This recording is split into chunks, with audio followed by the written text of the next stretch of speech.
Paz, meus irmãos e irmãs. Hoje nós queremos refletir no tema Aprendendo com Jesus a tratar os diferentes sem indiferença. Num mundo tão conturbado como nós vivemos, precisamos, com certeza, aprender esta importante lição com nosso Senhor e Salvador Jesus Cristo. Vamos ver o que ele tem a nos ensinar? Texto para nossa reflexão, Mateus 8, de 5 a 7. Apenas esses 3 versículos. Diz assim a palavra de Deus, na nova versão transformadora do mundo cristão. Quando Jesus chegou a Cafarnaum, um oficial romano se aproximou dele e suplicou: Senhor, meu jovem servo está de cama, paralisado e com dores terríveis. Jesus disse: Vou até lá para curá-lo. É um texto que aparentemente parece ser muito simples,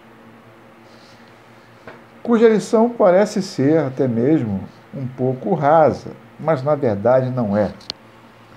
O Senhor Jesus está falando conosco a respeito de algo muito importante: não tratar as pessoas com indiferença.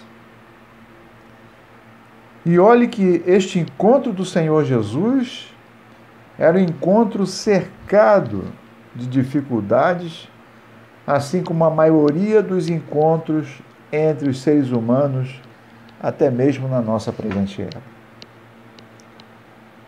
Ali naquele instante, um militar graduado que servia ao usurpador do trono de Israel e um jovem rabino galileu estavam se encontrando, estavam iniciando uma conversa, iniciando, de fato, uma vivência ou uma experiência singular.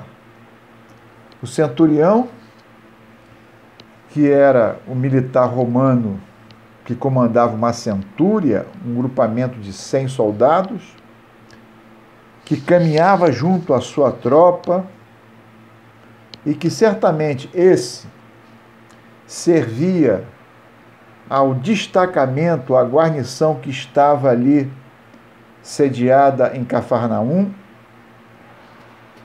a sede do governo de Herodes Antipas, o tetrarca da Galileia. Este homem não era uma pessoa qualquer do ponto de vista daquela sociedade. Como todo militar romano, esse centurião era um soldado profissional, que ficava no serviço ao imperador por cerca de 25 anos. O militar romano tinha um conceito e uma percepção de disciplina e hierarquia muito rígida. E ele sabia que era o seu dever a todo instante matar ou morrer por Roma, o império. Do outro lado desse encontro estava aquele que nós já passamos a conhecer há algum tempo, o jovem rabino galileu, chamado Jesus, da cidade de Nazaré, um homem que nasceu numa família humilde, filho de um artífice em madeira e construção, um carpinteiro, que não pertencia à elite sacerdotal, que não estava vinculado a nenhuma escola ou ramificação político-partidária religiosa judaica,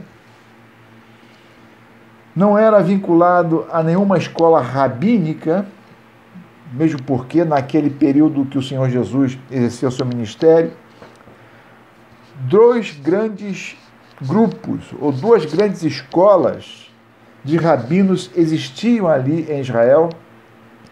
A escola do rabino Hillel, um homem mais tranquilo, mais acessível, voltado para o humanismo, para o amor, para a bondade, para a paciência e para a humildade. Do outro lado, nós tínhamos uma outra escola, contrária a essa, que era do rabino Shammai, um homem mais rígido, justo, paciente, mais intolerante.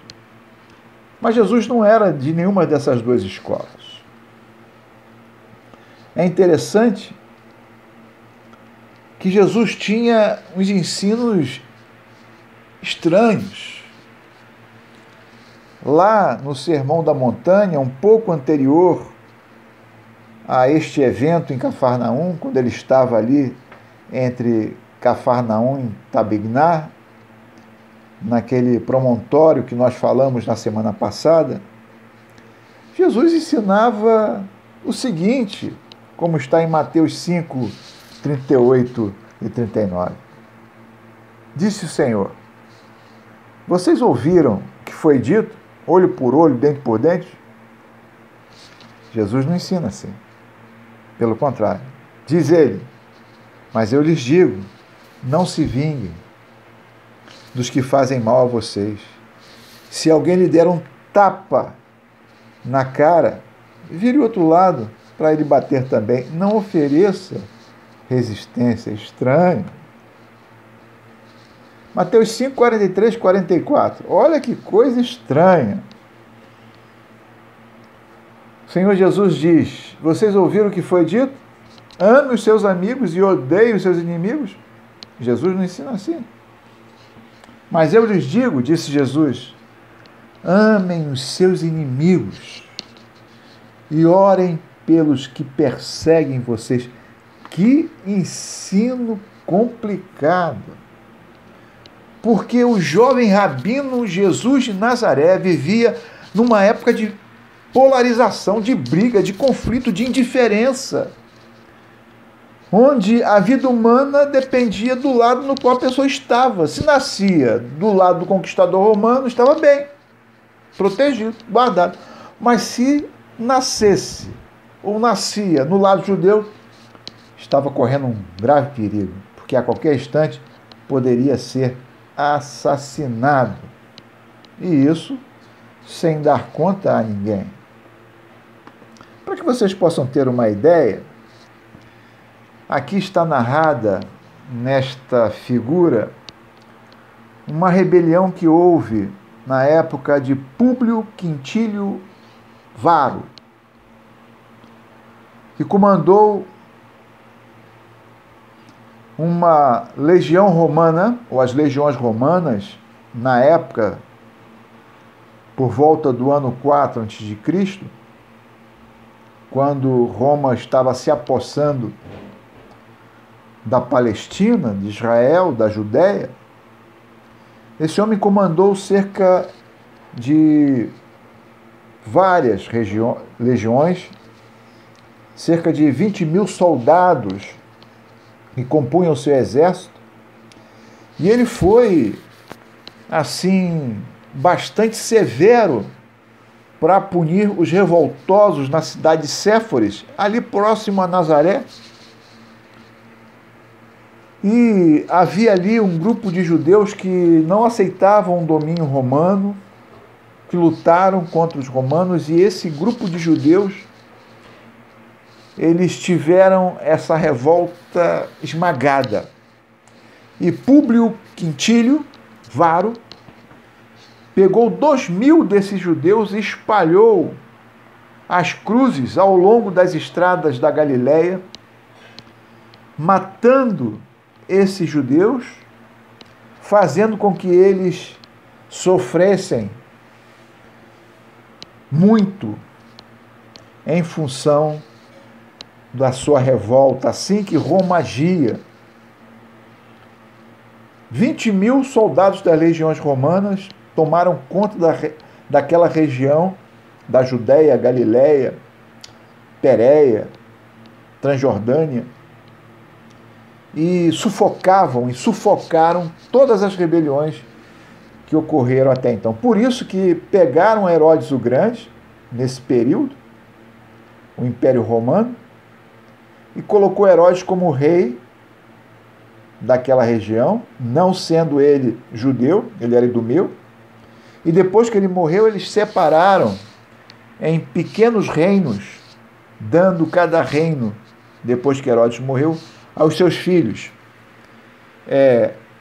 Herodes Antipas recebeu a Galiléia e a Pérea, Filipe, outro filho de Herodes, recebeu a região próxima ao mar da Galiléia e a leste do Rio Jordão, e Arquelau ficou com a Judéia. Então, esses homens, filhos de Herodes, depois que Herodes morreu, supervisionados por Roma, onde em Cesareia, ali na parte marítima de Israel, na costa litorânea de Israel, não a Cesareia de Filipe, no norte de Israel, mas Cesareia próximo a Jope, né, onde hoje fica Haifa.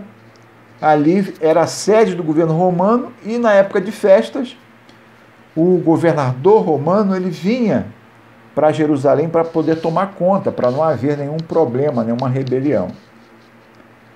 No texto, ou no livro, de F.F. Bruce, História do Novo Testamento, no capítulo 3, o autor mostra e revela para nós como as tropas de Pilatos, que era um outro homem também, governador romano cruel da época de Cristo, né, foi contemporâneo a Jesus, ele pegou peregrinos galileus que iam até o templo em Jerusalém, e ele não teve qualquer tipo de respeito. Ele invadiu o templo, pegou aqueles homens, diz o texto que ele misturou o sangue daqueles homens com o sacrifício que eles ofereciam naquele momento onde eles estavam devotando as suas vidas a Deus. Pilatos era o típico cidadão romano, insensível, violento e reativo a qualquer tipo de vontade da população em querer se rebelar. Aqui temos Pôncio Pilatos, ou mais conhecido apenas como Pilatos, membro da aristocracia romana. Ele foi governador da província da Judéia durante os anos 26 e 36 da era cristã, contemporâneo de Jesus. Por isso que ele foi o juiz do processo do Senhor Jesus, que condenou o Senhor Jesus à crucificação e à morte. Homem cruel. Mas nós precisamos entender o seguinte: Jesus enxergava para além das crueldades que existiam nos corações dos homens, fossem eles romanos, fossem eles judeus, fossem eles gregos. O Senhor Jesus sempre nos ensinou a tratar os diferentes sem indiferença. E é interessante notar que o pastor Cecil Osborne, nesta obra já esgotada, mas muito interessante, A Arte de Relacionar-se com as Pessoas, ele fala que todos nós, independente de quem nós sejamos, todos nós desejamos ser notados. Ninguém gosta de ser ignorado ou esquecido ou morrer sem ser reconhecido. As pessoas têm necessidade de se sentirem reconhecidas. Aquele homem que procurou Jesus, aquele centurião romano, aquele militar, apesar de toda a aura, de toda a história de violência, de rigor, de hierarquia, de malignidade que ele trazia por ser um cidadão romano, com certeza ali estava um homem que queria atenção, não só para si, não só para o servo que ele pediu ajuda, mas ele queria atenção em virtude do quê? Cecil Osborne responde que na jornada da vida Normalmente há uma centralidade do ser humano a partir da infância, seja qual for a cultura, de ter ou de ignorar ou de buscar uma superação em relação à indiferença, porque ninguém quer se sentir relegado a segundo plano. Ninguém quer ser tratado com indiferença. Ninguém quer ser esquecido. Ninguém quer ser ignorado. Todas as pessoas querem ser lembradas. Todas as pessoas querem esse acalanto, esse acolhimento, esse respeito, essa vontade de ser visto e reconhecido nas suas dores, nas suas lutas, nas suas necessidades. Por isso que o Senhor Jesus, ele busca sempre e buscava sempre reconhecer a pessoa que estava ali e a sua história. Ver o que estava por trás daquele cenário, daquele papel, daquela vida, daquele nome, daquele homem, daquela mulher, daquela pessoa. Jesus gostaria de entender e buscava compreender. Jesus gostaria de falar e compreender quem era aquela pessoa com a qual ele estava dialogando, com a qual ele estava falando, porque atrás daquele homem, daquela mulher, atrás desse centurião, certamente havia uma história. E nós não queremos ser esquecidos. Desde quando somos pequenos, no colo da nossa mãe, nós queremos ser lembrados. Nós queremos ser acolhidos. Deus, Pai de nosso Senhor e Salvador Jesus Cristo, disse lá em Isaías 49:15, a respeito disso, de não tratar ninguém com indiferença, porque Deus não trata, Jesus não trata, o Espírito Santo não trata, a Santíssima Trindade não trata ninguém com indiferença. Diz o texto de Isaías: porventura pode uma mulher esquecer-se, ser indiferente do seu filho que cria, que não se compadeça dele, do filho do seu ventre, ou seja, não reconheça a sua história, não conheça as suas necessidades, não saiba quem ele é. Mas Deus fala, Jesus fala, o Espírito Santo fala, ainda que essa se esquecesse. Contudo, eu não me importo de forma indiferente, eu não me esqueço de você. Ou seja, podem passar os anos, mas esta realidade persiste no ser humano, desde a mais tenridade, desde bebezinho. Há um grito silencioso, como disse o doutor, professor, pastor Cecil Osborne. Um grito silencioso se ergue dentro de cada ser humano, dizendo: ouça-me, apoiem-me, escutem-me, toquem-me, segurem-me, falem comigo, quero sentir-me importante, quero significar alguma coisa. Não quero ser tratado com indiferença. Ali estava um centurião romano, aos pés de Jesus, não querendo ser tratado com indiferença, apesar da sua história, apesar de quem ele era, apesar do seu comportamento. É interessante notar que o grande escritor português, José Saramago, no livro escrito por Carlos Reis, Diálogos com José Saramago, ele fala o seguinte: e é essa indiferença em relação ao outro, essa espécie de desprezo ao outro, que eu me pergunto se tem algum sentido numa situação ou num quadro de existência de uma espécie que se diz racional, a espécie humana. Isso, de facto, português de Portugal, não posso entender. É uma das minhas grandes angústias, diz Saramago. angustiado com a indiferença.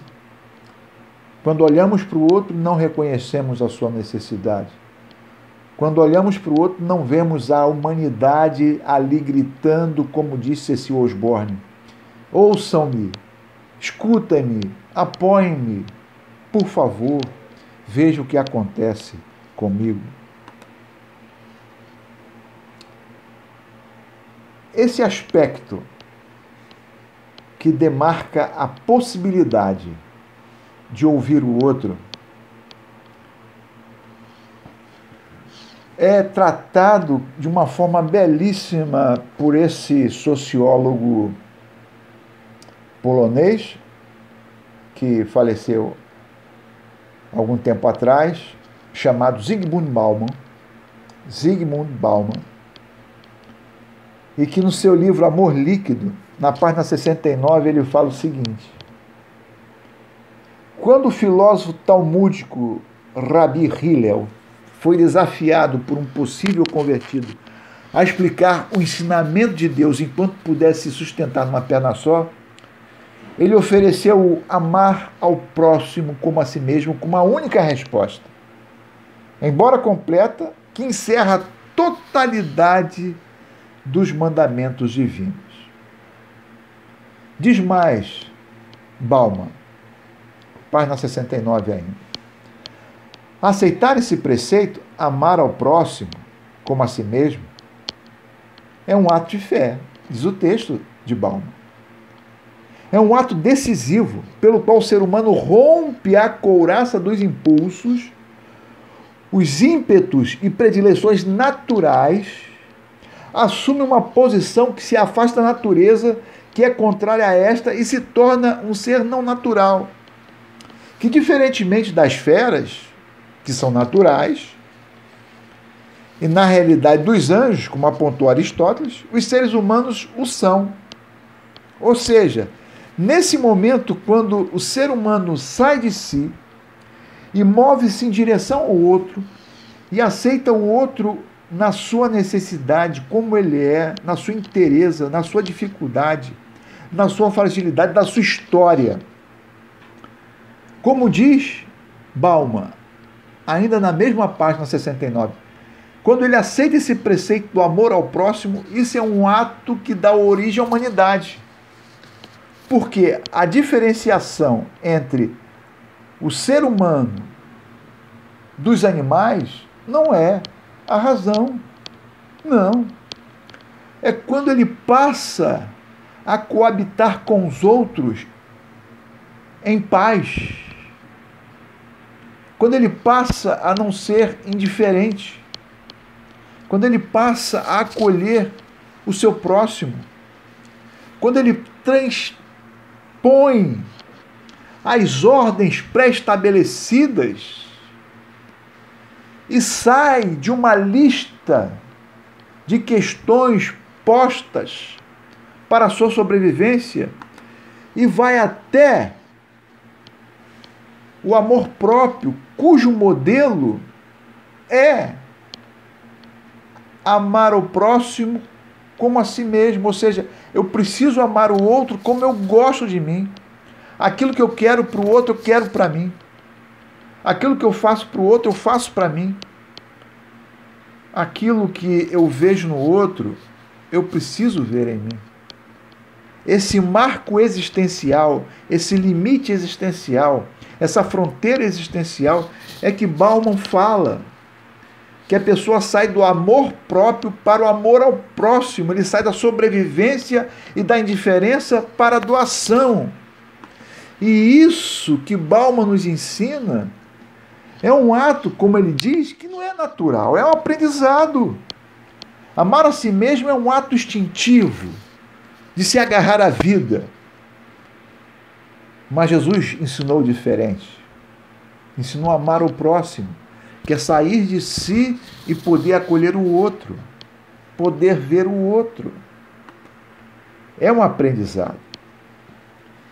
E como tal, vejam a atualidade do Senhor Jesus, a perfeição do Senhor Jesus, a sabedoria do Senhor Jesus, a grandeza do Senhor Jesus. Um grande autor francês, Dr. Jacques Lucien Jean Delors, no seu livro 4 Pilares da Educação, ele falou coisas que Jesus nos ensinou no Novo Testamento. Interessante. O que esse educador e pensador francês nos ensina. Por quê? Qual é, em suma, a base do seu ensino nesse livro, Educação, um Tesouro a Descobrir? Ele fala dos 4 pilares da educação que Jesus já tinha ensinado antes. Aprender a conhecer, aprender a fazer, aprender a ser e aprender a conviver. Os seres humanos só são humanos quando fazem isso. Se não fazem, continuam sendo animais como os demais animais que povoam o planeta Terra.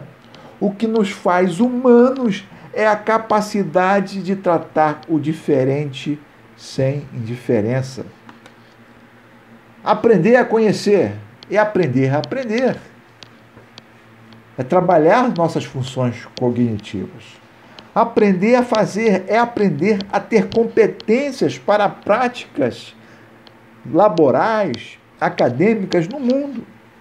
Aprender a ser é uma viagem para dentro, é conhecer a si próprio. Quem sou eu? Quais são as minhas questões? Qual é a minha história? Mas aprender a conviver é construir, segundo Delors, esse autor, a compreensão do outro. Aprender a compreender é tratar o diferente sem diferença. É ver o outro na sua integralidade, como alguém que é diferente de mim mesmo, e é essencialmente um ensino sobre compreensão. Eu preciso aprender a compreender. Só assim eu vou começar a amar. Só assim eu vou começar a me doar. Só assim eu vou começar a acolher, porque o outro é diferente de mim, em todos os aspectos. Compreender envolve 2 formas distintas. A compreensão objetiva, onde surge a pergunta de onde é este outro, suas origens geográficas e culturais. Isso pode ser conhecido objetivamente, através da nacionalidade, da cultura que tal pessoa abraça. Mas há um aspecto subjetivo, a compreensão subjetiva. A pergunta que eu respondo aqui é: quem é este outro? Qual a sua história? Jesus estava ali, em Cafarnaum, Capernaum, ou Capernahum, na aldeia de Naum, naquele lugar desenvolvido, naquela grande cidade da Galileia, naquela cidade cosmopolita. Tinha um centurião ali com um coração frágil, com uma história, buscando de Jesus uma ajuda. Aquele centurião carregava dentro de si uma ferida. Para compreender o outro, eu preciso entendê-lo objetiva e subjetivamente. Eu preciso sair do meu egocentrismo, do meu universo, das minhas concepções, do meu mundo, da minha vivência circunstancial, enxergar essa pessoa que está diante de mim na sua peculiaridade, na sua singularidade. Foi isso que Jesus fez. Para compreender o outro, objetiva e subjetivamente, eu preciso deixar o meu espírito redutor e rotulador para saber que ser humano está ali. Quem é essa pessoa? Olha o que Hegel, um pensador alemão, nos ensinou. O pensamento abstrato nada a ver no assassino além desta qualidade abstrata, retirado do seu complexo, ou seja, assassino, rótulo. E destrói nesse assassino, com a ajuda desta única qualidade, o que resta nessa pessoa de humanidade. Até aquele assassino, o pior dos pecadores, tem uma história. E Jesus fazia isso. Atrás de cada ser humano, Jesus procurava ver a sua história. Fosse ele quem fosse, judeu ou não, romano ou não, mulher ou homem, grande ou pequeno, pobre ou rico, seja quem for. Eu preciso aprender com Jesus a tratar o diferente sem indiferença. O Senhor Jesus tinha todas as razões do mundo para nem ouvir a petição deste homem, deste militar opressor romano. Primeiro, um homem que possivelmente havia matado muita gente, sanguinário, indiscutivelmente. Essa era uma realidade deste militar.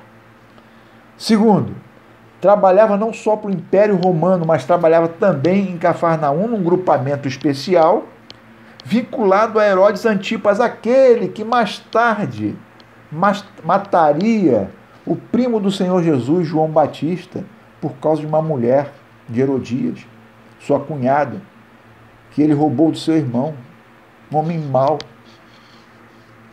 Esse Herodes Antipas, que Jesus chamou de raposa, animal asqueroso, animal que trama, animal que vem na moita, escondido, rastejando para derrubar, para poder pegar sua presa. Jesus tinha tudo para não atender esse homem. Em terceiro lugar, havia alguma coisa de errado, de muito errado na casa deste homem. Muito errado, muito errado. Que ele mesmo, tanto na versão de Lucas 7, que nós não vamos nos ater a ela, mas nós estamos na de Mateus 8, em ambas as versões, nós podemos entender que este homem se opõe a Jesus ir na sua casa. O que acontecia naquela casa que Jesus não podia entrar? Mas mesmo assim, Jesus não maltratou esse homem. Jesus não ofendeu este homem. Jesus não o tratou com diferença. O Senhor Jesus compreendeu, acolheu e ajudou aquele homem. E hoje o Senhor Jesus, que deu esta lição, aquele centurião em Cafarnaum, também quer nos dar a mesma lição a todos nós, hoje, agora, neste instante, neste período conturbado do Brasil e do mundo, onde as pessoas não se entendem, onde as pessoas entram em conflito, onde as pessoas, por questões mínimas, brigam umas com as outras. Nós precisamos, com Jesus, aprender a tratar o diferente sem diferença e fazer com que haja paz na terra, bem-estar entre os homens, reconciliação e perdão. Foi isso que Jesus ensinou. E foi por isso que Jesus curou o servo daquele homem, para mostrar para ele que Jesus conseguia ler a sua história, ver o seu drama, entender as suas feridas. E o Senhor Jesus quer fazer a mesma coisa comigo e com você neste dia. Que você possa aprender com o Senhor esta grande lição de tratar o diferente sem indiferença, mas com acolhimento, misericórdia e amor. Deus nos abençoe. Amém.